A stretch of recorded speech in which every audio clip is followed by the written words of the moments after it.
pagi ada Peony pagi belas ya, belasan status pribadi yang telah menunggu di depan ruangannya. Peony berhasil dari dalam sedang menunggu Anda saja. Capina membuat pergerakan Yan yang hendak membuka pintu berhenti. Wanita itu mengulurkan kakinya. Untuk apa? Mari, batin Yan dengan wajah masam dan membuka pintu ruangannya.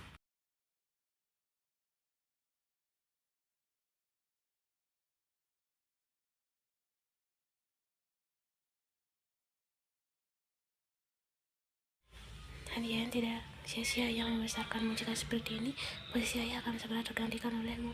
Ucapan Tuan Han menyambut kedatangan Yan.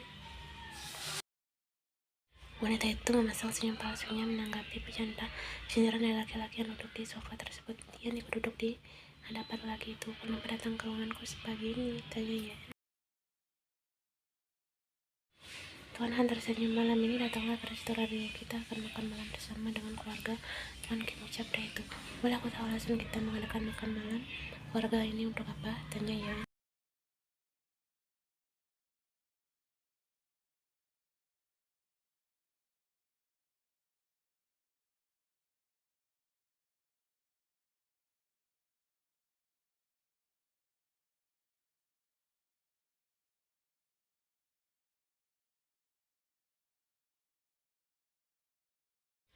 Yan berjalan mendekat pada sosok yang masuk ke dalam ruangannya itu dengan berani. Yan melingkarkan tangannya pada leher lelaki itu. Jadi apa gerangan sampai datang seperti ini ke kantorku, Tuan Kim Taehyung? Tanya Yan tersenyum.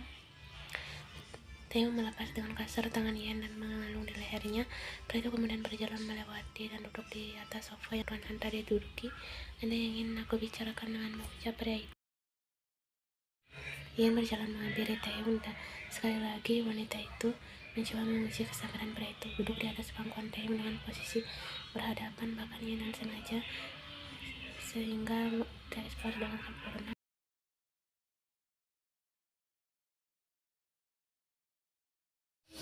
Apa yang ingin kau bicarakan, Taehyung? Tanya Yan dengan sengaja memainkan kancing kemeja Taehyung dan menatap lelaki itu dengan tatapan menggoda. Taehyung berusaha menahan emosinya dan tidak menyakiti wanita itu. Aku ingin mengayak untuk kerja sama kita secara baik-baik. Aku tidak akan membocorkan pada siapapun rencanamu, jadi kau dengar saja, ucap Taehyung.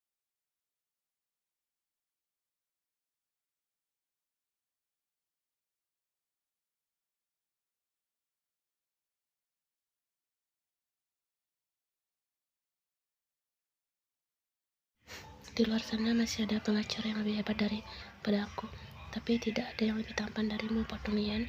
Kedua pandangan mereka bertemu. Pandangan Yan lalu turun menatap bibir Taehyung yang merah alami itu, kemudian kembali menatap mata pria bermarga Kim itu. Ternyata tak hanya Yan, Taehyung pun melakukan hal yang sama. Tubuh Yan tertarik menempel pada dada Taehyung. Yan melebarkan matanya saat merasakan benda lunak yang menempel pada bibirnya. Taehyung kembali menciumnya lebih dulu.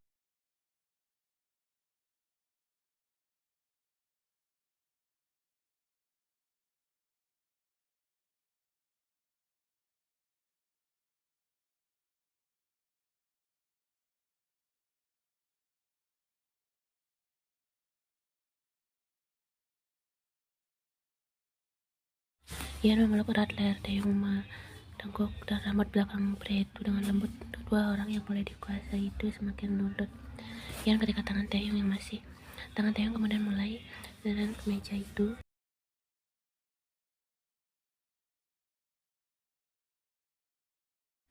Taehyung lalu melepas sekilas pandangannya bertemu dengan Yan, tapi setelah itu dia beralih yang Yan yang mengeluarkan bau ferofom yang begitu harum dan memabukkan. Taehyung sadar bahwa yang sekarang sedang dia itu adalah Han Yan. Instingnya bergerak dengan sendirinya bahwa dia menginginkan wanita itu. Bahkan sejak pertama kali bertemu, Taehyung merasakannya, tapi dia mencoba untuk membuat dinding tinggi sebagai pertahanannya.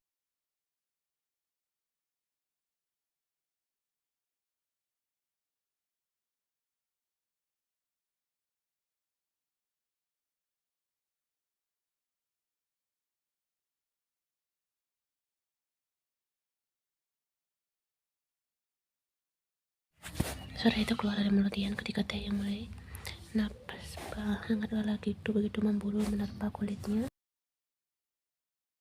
Ian meremas kuat pundak lelaki itu ketika bersentuhan dengan lelaki itu. Ian tersenyum dengan sengaja. Dia bergerak membuat Taeyong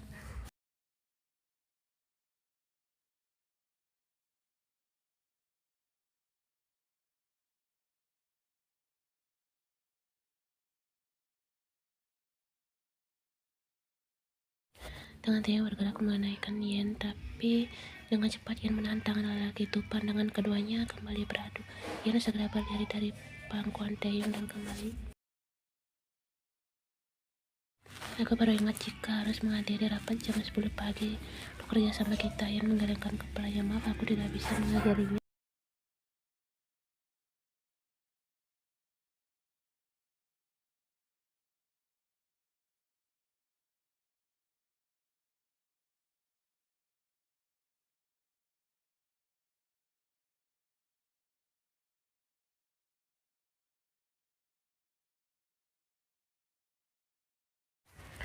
Mobil mewah itu sampai di sebuah restoran bintang 5. Setelah memarkirkan mobilnya, Taeyong berjalan masuk ke dalam restoran di mana dia akan makan malam bersama keluarganya.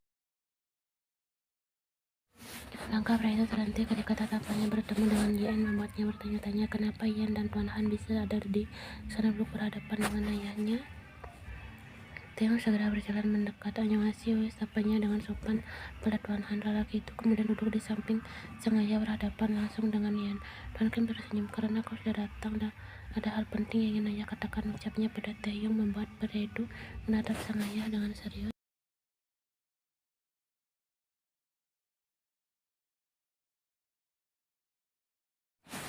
"Ayah dan Tuan Han ingin menjodohkan kalian berdua." "Bah," kaget Taeyong. Laki-laki itu kemudian menatap Ian dan hanya diam dengan memasang wajah datarnya, seolah wanita itu tidak tahu tentang apa yang direncanakan ayah mereka.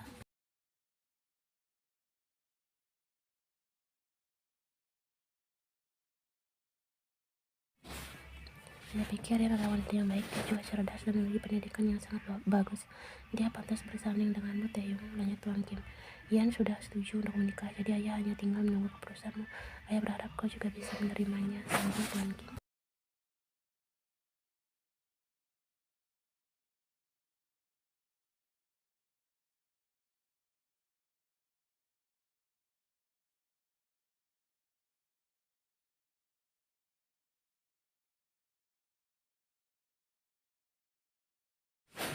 Keduanya kini berada dalam mobil. Taeyong telah makan malam keluarga tadi. Taeyong diperintahkan ayahnya untuk mengantarkan Ian pulang. Jika bukan karena ayahnya, Taeyong tidak sudi mengizinkan wanita iblis itu duduk di dalam mobilnya.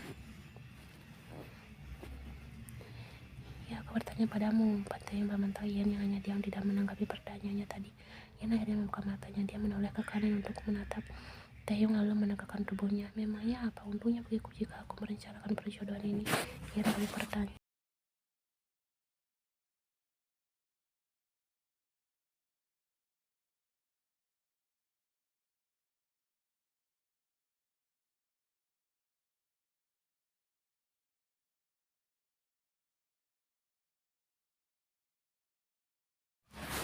"Ya, aku ini adalah anak paling peduli di dunia," seru Ian kembali membuka matanya menatap Taeyong dengan sungguh-sungguh. "Aku akan menolak perjodohan itu. Aku tidak bisa menikah denganmu," ucap Taeyong.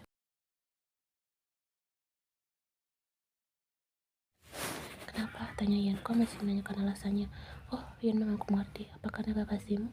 tanya Ian. Setelahnya wanita itu berdecak lalu menggeleng-gelengkan kepalanya. "Kau pasti sangat mencintainya. Tapi aku tidak yakin kau bisa menolak perjodohan ini." "Tidak, kau mungkin menolak, tapi ayahmu pasti akan memaksamu melakukannya," sambung Ian.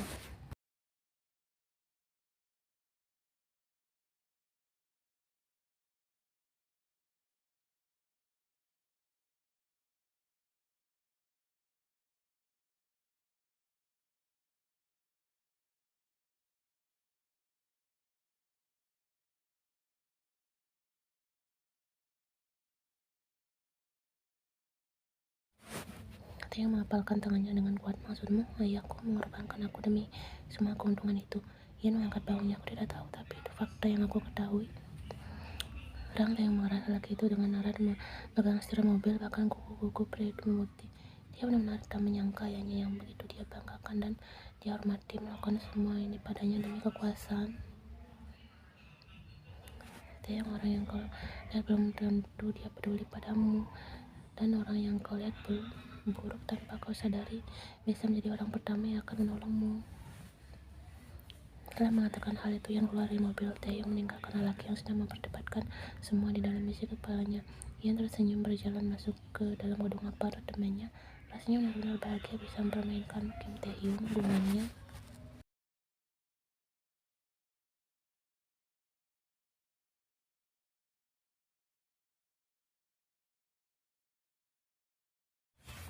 Suara musik yang begitu keras menyambut kedatangan dua orang laki-laki yang masuk ke dalam klub malam tersebut. Keduanya mengedarkan pandangannya mencari keberadaan laki-laki yang menghubungi mereka tadi.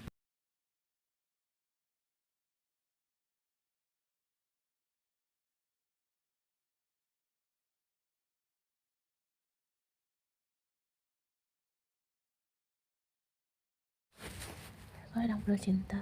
Kim Taeyong pria tuanya diam tidak menanggapi pertanyaan sahabatnya itu. Dia kembali meneguk minuman beralkohol itu langsung dari dalam botol sampai habis tersisa, membuat dua sahabatnya sedang berpandangan bingung.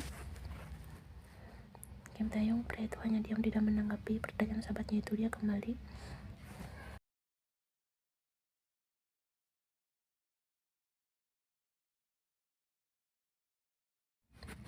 Ya, berhentilah minum, kau sudah mabuk berat. Kesal, Jungkook menahan tangan Taeyong yang hendak minum alkohol lagi. Jungkook merampasnya, kemudian duduk di samping sahabatnya itu. Ya, kau perlukan saja lagi, tanya lelaki itu. Ayahku, Jungkook langsung ujar sambil pandangan mereka kembali menatap Taeyong yang mengepalkan dengan kuat tangannya di atas meja itu. Lelaki itu sekali meracau tidak jelas. Ayahku menjodohkan aku dengan wanita yang itu, ucap Taeyong.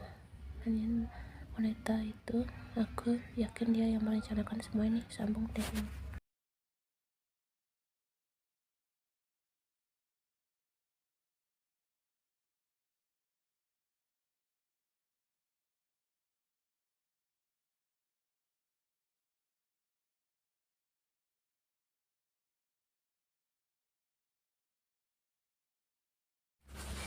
Apa aku bilang pulang sudah.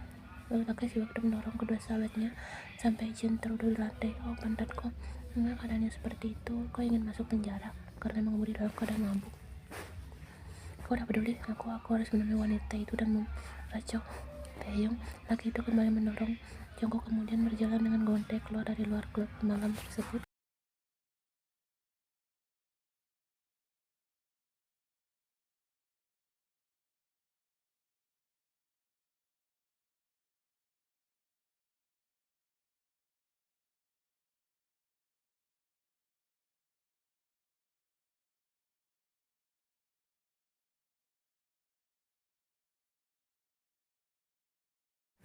Jin menahan nafas kasar, biarkan dia melakukan apa yang diinginkan. Kita hanya perlu menunggu telepon dari polisi saja, ucap Jin, kemudian berjalan mencari mobilnya yang terparkir di depan gedung tersebut.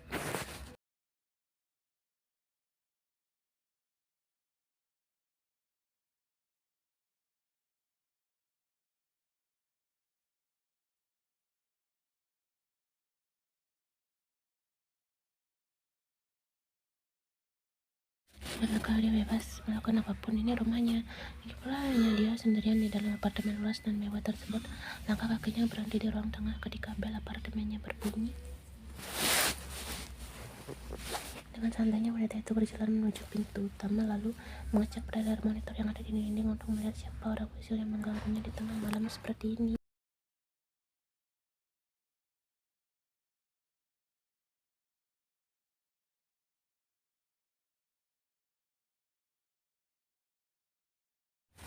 Ian segera berjalan menuju pintu dan membukanya. Ian mengeluarkan matanya, tubuhnya terdorong masuk dengan Taeyong dengan kasar. Wanita itu mendorong dada Taeyong dan memukul dada bidang lelaki itu berulang kali. Rasa dapat yang terasakan dari ciuman lelaki itu serta bau alkohol yang sangat menyengat menguar dari tubuh Taeyong. Taeyong melepas nyamannya kemudian mendukung Ian ke tembok. Kim Taeyong, kau mabuk. Ian membagi kuat ketika Taeyong mencengkram pundaknya dengan begitu kuat dan menatap Ian dengan sangat tajam.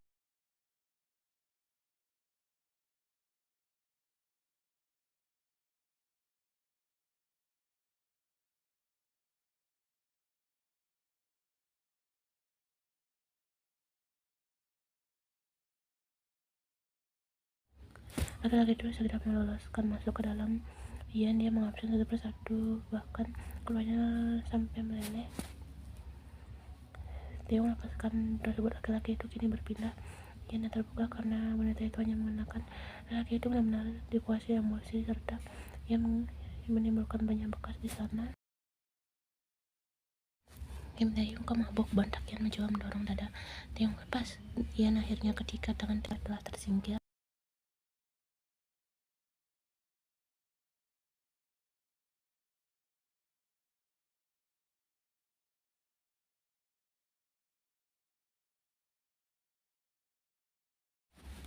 Rasa hangat menjalar dalam Yan. Wanita itu tersenyum menjadi bukan aku yang akan hancur Kim Taeyong, tapi kau yang akan menghancurkan dirimu sendiri. Batin wanita itu